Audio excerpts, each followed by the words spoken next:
یعنی یہاں پر بیٹھ کر میں کہوں الصلاۃ والسلام علیک یا رسول اللہ، اور میرے ذہن میں ہو کہ میرے نبی نے یہ سلام سن لیا ہے، تم کہو گے یہ مشرک ہو گیا۔ اور اگر میں اپنے دل میں کوئی خیال لے کر آؤں، تم اپنی کتابوں میں لکھتے ہو کہ شیطان اس خیال کو جان لیتا ہے۔ جی، جب ہم کسی چیز کا مضبوط ارادہ کرتے ہیں تو شیطان کو پتہ ہوتا ہے، تبھی تو شیطان فوراً شتونگڑے پن پہ آ جاتا ہے وہ، اور وہ پھر برائی کا خیال دل میں ڈالنے کی کوشش کرتا ہے، برائی کو مزین کرتا ہے۔ تو اس حد تک اللہ نے شیطان کو ہمارے دل پہ کنٹرول دیا ہے، تو اللہ تعالیٰ نے شیطان کو اختیار دیا ہے دل کے اندر وسوسے ڈالنے کا۔ نبی کریم علیہ الصلوۃ والسلام کو آپ کے وصال کے بعد لفظ یا کے ساتھ ندا دینا کیسا ہے، یا رسول اللہ کہنا کیسا ہے، مسجدوں میں یا اللہ کے ساتھ یا رسول اللہ لکھنا کیسا ہے، بہت سارے لوگ اس پہ ناجائز اور شرک کے فتوے لگاتے ہیں۔ ہم اس مسئلے کو ڈسکس کر لیتے ہیں۔ دیکھیں، ہمارے نزدیک نبی کریم علیہ الصلوۃ والسلام کو آپ کی ظاہری زندگی میں بھی یا رسول اللہ کہنا بالکل درست ہے، اور قرآن مجید میں بے شمار آیات ہیں، صحابہ نے بے شمار مقامات پر حضور علیہ الصلوۃ والسلام کو یا رسول اللہ یا نبی اللہ کے لفظوں سے مخاطب فرمایا ہے، اور بعد وصال بھی نبی کریم علیہ الصلوۃ والسلام کو لفظ یا کے ساتھ ندا دینا بالکل درست ہے، اس میں کوئی ناجائز والی بات نہیں ہے۔ دلائل ہم دیکھ لیتے ہیں۔ سب سے پہلے اتنی مشہور اور معروف دلیل ہے جو روز روشن کی طرح اس مسئلے کو واضح کر دینے والی ہے۔ جب ہم نماز میں التحیات میں بیٹھتے ہیں تو ہم یہی ندا والا جملہ کہتے ہیں، السلام علیک ایھا النبی، سلامتی ہو آپ پر۔ کاف ضمیر ہے جو حاضر کے لیے استعمال ہوتی ہے، جو بندہ حاضر ہو، السلام علیک، سلامتی ہو آپ پر، ایھا النبی، اے نبی۔ تو ہم التحیات میں ہر نماز کے 2 رکعت کے قاعدے میں التحیات میں نبی کریم علیہ الصلوۃ والسلام کو حروف ندا کے ساتھ ندا دیتے ہیں، اور پوری دنیا کے مسلمان قیامت تک جتنی بھی نمازیں پڑھی جائیں گی ان میں تاجدار کائنات کو یا کے ساتھ ایھا کے ساتھ ندا دی جائے گی، اور یہ اس کے جائز اور کار ثواب ہونے کی سب سے شاندار دلیل ہے۔ اور بڑے بڑے علماء نے واضح طور پر ارشاد فرمایا کہ جب یہ جملہ آپ پڑھ رہے ہوں گے تو آپ حکایت نہیں کریں گے، بلکہ آپ تاجدار کائنات کی ذات والا صفات کو اپنے ذہن میں لائیں گے، اور آپ کے حضور اپنا سلام نذرانہ عقیدت کے طور پر پیش کرنے کی نیت سے کہیں گے، السلام علیک ایھا النبی۔ بہت سارے لوگ ہیں جنہوں نے یا رسول اللہ کے ناجائز ہونے کا فتویٰ دینے کے بعد ان کو یہ دلیل جب پریشان کر رہی تھی تو انہوں نے کہا کہ نہیں، یہ جو نماز میں ہم کہتے ہیں نا وہ حکایت کے طور پر کہتے ہیں، جو واقعہ معراج میں اللہ اور نبی کریم علیہ السلام کی بات چیت ہوئی ہم اس کی صرف حکایت کرتے ہیں، ہم انٹینشنلی نبی پر نماز میں سلام نہیں پڑھتے ہیں۔ اب یہ بولنے میں ہی کتنا عجیب لگتا ہے کہ اس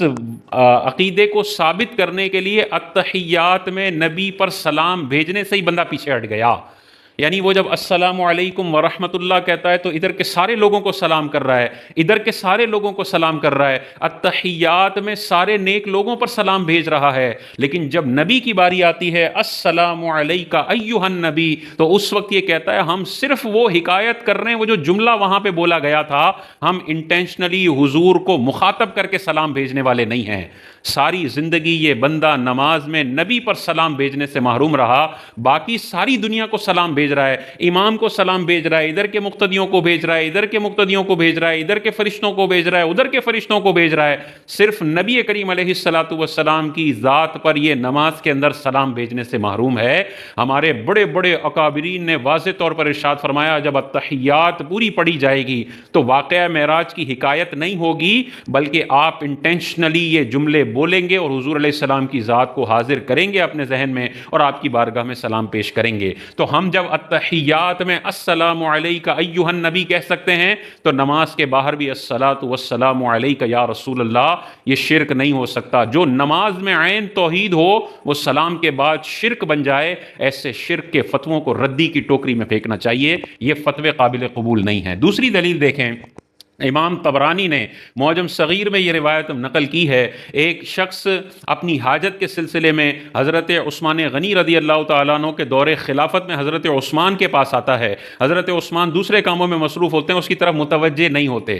تو وہ شخص حضرت عثمان بن حنیف کے پاس آتا ہے کہ حضرت عثمان غنی متوجہ نہیں ہو رہے ہیں، تو حضرت عثمان بن حنیف انہیں بتاتے ہیں کہ آپ وضو کیجئے، 2 رکعت نماز پڑھیے اور پھر اس طریقے سے دعا کیجئے، اور وہ دعا باقاعدہ اس حدیث میں لکھی ہوئی ہے اور اس میں یا محمد کے الفاظ ہیں۔ دور عثمان کی بات ہو رہی ہے دور عثمان میں وہ شخص جو ہے وہ حضور علیہ الصلوۃ والسلام کو یا محمد سے ندا دیتا ہے، اور حدیث کے الفاظ ہیں یا محمد، اے محمد صلی اللہ علیہ وسلم، میں آپ کے وسیلے سے آپ کے رب کی طرف متوجہ ہوتا ہوں اپنی حاجتوں کے سلسلے میں۔ اور اسی حدیث میں اگر ہم دیکھیں تو یہ جو دعا عثمان بن حنیف نے انہیں کرنے کے لیے کہا، وہ خود ارشاد فرماتے ہیں کہ تاجدار کائنات نے ایک نابینا صحابی کو یہی دعا تعلیم فرمائی تھی۔ صحابہ ارشاد فرماتے ہیں جب وہ نابینا صحابی نے یہ دعا پڑھی تو اللہ تعالیٰ نے ان کی بینائی لوٹا دی ہے۔ تو یا محمد صحابہ پکارتے بھی تھے اور اس کے ذریعے اور وسیلے پیش کر کے اپنی مشکلوں کو آسان کیا بھی کرتے تھے، واضح طور پر صحابہ کا عقیدہ۔ اسی طرح شفا شریف کے اندر حضرت عبداللہ بن عمر رضی اللہ تعالیٰ عنہ کا یہ شاندار عمل ہے، آپ کا پاؤں سن ہو گیا اور یہ جو فریزنگ ہے یہ ختم نہیں ہو رہی تھی، تو آپ کو کسی نے مشورہ دیا کہ اس شخصیت کو یاد کیجئے جن کو آپ سب سے زیادہ پسند اور محبوب رکھتے ہیں۔ آپ نے بلند آواز سے یا محمد آہو کا نعرہ لگایا، تو روایت میں آتا ہے کہ آپ کا جو سن پاؤں تھا وہ فوراً ٹھیک ہو گیا اور پاؤں میں حرکت اور خون رواں دواں ہو گیا۔ تو صحابہ نے جنگوں میں بھی یا محمدہ کے نعرے لگائے ہیں، حضرت عبداللہ بن عمر نے بھی اپنی مشکل میں یا محمدہ کے نعرے لگائے ہیں، نابینا صحابی نے اپنی بینائی کو دور کرنے کے لیے جو دعا پڑھی جو نبی نے انہیں سکھائی تھی اس میں بھی یا محمد کے الفاظ ہیں، اور دور عثمان کے اندر حضور کے وصال کے اتنے سالوں کے بعد وہ شخص یا محمد کے ذریعے سے حضور کا وسیلہ پیش کرتا ہے اور اس کی حاجتیں پوری ہو جاتی ہیں۔ اسی طرح ہمیں واضح طور پر نظر آتا ہے، ہم جب قبرستان جاتے ہیں تو ہم کہتے ہیں السلام علیکم یا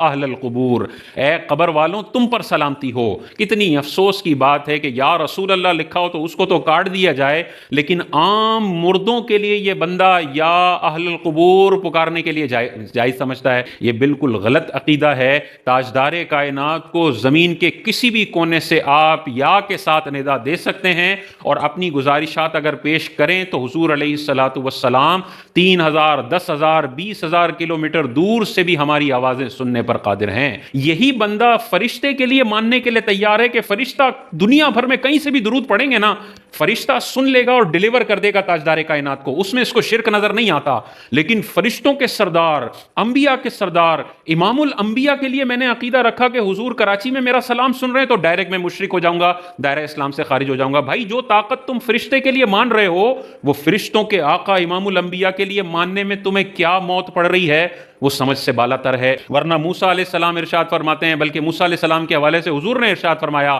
معراج کی رات میں نے موسیٰ کو دیکھا، وہ قبر میں کھڑے تھے اور نماز پڑھ رہے تھے۔ اگلے ہی لمحے مسجد اقصیٰ ہزاروں کلومیٹر دور بھی پہنچ جاتے ہیں، اور بخاری مسلم کی واضح حدیثیں کہتی ہیں کہ اس کے اگلے لمحے موسیٰ علیہ السلام مسجد اقصیٰ سے چھٹے آسمان پر پہنچ جاتے ہیں، حضور کی باتوں کو بھی سنتے ہیں اور حضور کی آنے جانے کو بھی دیکھتے ہیں۔ وہاں پہ کنورسیشن بھی ہوتی ہے، 50 نمازوں کو 5 نمازیں کرنے کے واقعات بھی ہوتے ہیں۔ موسیٰ علیہ السلام کے وصال کو ہزاروں سال ہو گئے ہیں، لیکن موسیٰ علیہ السلام چھٹے آسمان پر جا کر حضور کی گفتگو کو سنتے بھی ہیں۔ تو جب موسیٰ علیہ السلام وصال کے ہزاروں سال کے بعد تاجدار کائنات سے براہ راست کنورسیشن کر سکتے ہیں تو ہمارے نبی وصال کے بعد ہمارا سلام نہیں سن سکیں گے؟ یہ بالکل عجیب و غریب بات ہے۔ یار تم ایک فرشتے کے لیے تسلیم کرنے کے لیے تیار ہو، تم اپنی کتابوں میں لکھتے ہو کہ شیطان انسان کے دلوں کا حال جان لیتا ہے۔ بعض اوقات ہم کوئی چیز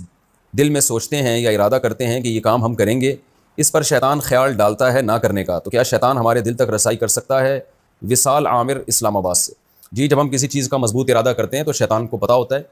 تبھی تو شیطان فوراً شتونگڑے پن پہ آ جاتا ہے وہ، اور وہ پھر برائی کا خیال دل میں ڈالنے کی کوشش کرتا ہے، برائی کو مزین کرتا ہے۔ تو اس حد تک اللہ نے شیطان کو ہمارے دل پہ کنٹرول دیا ہے۔ تو اللہ تعالیٰ نے شیطان کو اختیار دیا ہے دل کے اندر وسوسے ڈالنے کا۔ یہ بہت سی باتیں ہمارے دل کی خیالات شیطان کو پتہ ہوتے ہیں، اور وہ خیالات کو چینج کرنے کی طاقت بھی رکھتے ہیں۔ طاقت اس سینس میں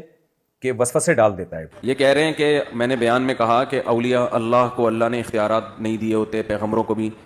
تو یہ سوال پوچھ رہے ہیں کہ اب بالکل کوئی بھی اختیار نہیں دیا ہوتا یا کچھ دیے ہوتے ہیں؟ اس کا جواب ہے کوئی بھی اختیار نہیں دیا ہوتا، کچھ بھی نہیں دیا ہوتا۔ تو اللہ تعالیٰ نے شیطان کو اختیار دیا ہے دل کے اندر وسوسے ڈالنے کا۔ ایک اختیار بھی نہیں دیا، یاد رکھو۔ جو کہتا ہے نا مختار کل بنا دیا، وہ بھی کافر ہے۔ جو کہتا ہے مختار کل نہیں بلکہ بعض چیزوں کا اختیار دیا ہے، وہ بھی کافر ہے۔ یعنی یہاں پر بیٹھ کر میں کہوں الصلاۃ والسلام علیک یا رسول اللہ، اور میرے ذہن میں ہو کہ میرے نبی نے یہ سلام سن لیا ہے، تم کہو گے یہ مشرک ہو گیا۔ اور اگر میں اپنے دل میں کوئی خیال لے کر آؤں تم اپنی کتابوں میں لکھتے ہو کہ شیطان اس خیال کو جان لیتا ہے. یار جو طاقت میں نبی کے لیے مان رہا ہوں اس پہ تو شرک کا فتویٰ لگاتا ہے، اور یہی طاقت تو شیطان کے لیے قبول کرنے کے لیے تیار ہے. شیطان بھی غیر خدا ہے اور دیگر مخلوق بھی غیر خدا ہیں. دیگر مخلوق کے سننے پر، انبیاء کے سننے پر تو مشرک ہونے کا فتویٰ لگاتا ہے، اور شیطان کے لیے دل کے خیال بھی مان لیتا ہے. بات زبان تو وہ سنتا ہی سنتا ہے،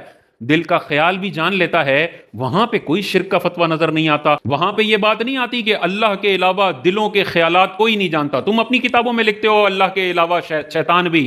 دل کا خیال جان لیتا ہے، پھر وہ وسوسے ڈالتا ہے اور تمہاری نمازیں اور تمہارے اعمال خراب کرنے کی کوشش کرتا ہے. بہرحال خلاصہ کلام یہ ہے کہ تاجدار کائنات کو تا صبح قیامت دنیا کے کسی بھی کونے سے آپ یا رسول اللہ، یا حبیب اللہ، یا خیر خلق اللہ اور بڑے بڑے القابات اور یا کے ساتھ ندا کر سکتے ہیں. تاجدار کائنات ہماری گفتگو کو سننا چاہیں، اللہ تعالیٰ نے یہ طاقت عطا فرمائی ہے اور حضور علیہ الصلوۃ والسلام سن سکتے ہیں.